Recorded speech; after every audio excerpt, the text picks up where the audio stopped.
আসসালামু আলাইকুম ওরহমতুল্লাহি ওবরাকাতু। মা এগ্রো ফার্ম অ্যান্ড হ্যাসারির পক্ষ থেকে আপনাদেরকে স্বাগত। সো আজকের ভিডিওতে আপনাদের দেখাবো আমি কিভাবে কোয়েল পাখিকে পানি দিয়ে থাকি। মূলত কোয়েল পাখি খাবার দেওয়ার যে সিস্টেম, যে নিয়ম, খাবার দেওয়ার মেনটেনেন্স সিস্টেম যদি আপনি সঠিকভাবে করতে পারেন তাহলে প্রোডাকশন যেমন ভালো হবে, ঠিক তেমনি কোয়েল পাখির নিয়মিত পানি ব্যবহারটাও খুবই গুরুত্বপূর্ণ। তাদের সঠিক সময়ে সঠিকভাবে পানি, পরিষ্কার পানি, অপরিষ্কার নয়, পরিষ্কার পানি ব্যবস্থাপনাও কোয়েল পাখির জন্য অনেকটা উপকার। তাই আপনি যদি কোয়েল পাখিকে নিয়ম করে পানি দেন, কোয়েল পাখি খাওয়ার পর সঠিক সময়ে তাদের পানিটা পাবে, সে পানিটা তারা গ্রহণ করবে।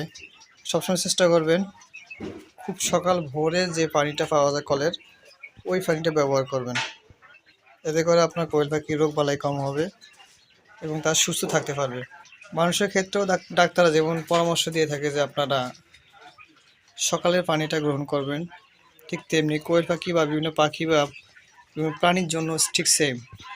আপনার সকাল ভোরের পানিটা এনে দিবেন, যেটা পাখির জন্য খুবই স্বাস্থ্যকর হবে।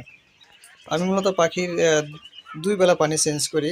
পানি চেঞ্জ করে পানি পরিষ্কার করে পুরাতন পানি ফেলে দিয়ে নতুন পানি আবার দিয়ে থাকি। আপনারা যদি ভালো ফলাফল পেতে চান তাহলে এই টেকনিকটা অবলম্বন করতে পারেন।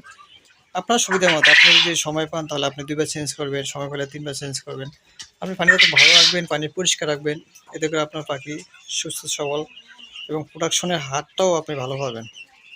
আমি এদের পানি দেওয়ার জন্য একটা পাইপ ব্যবহার করছি, 4 ইঞ্চি পাইপের অর্ধেক অংশ, যেটার ভিতরে প্রায় 3 থেকে 4 লিটার পানি হাঁটে। এটা 100 পাখির জন্য আপনি ব্যবহার করতে পারবেন 5 ফিট। এটা আপনি 100 পাখির জন্য ব্যবহার করতে পারবেন 5 ফিট লম্বা 4 ইঞ্চি পাইপ।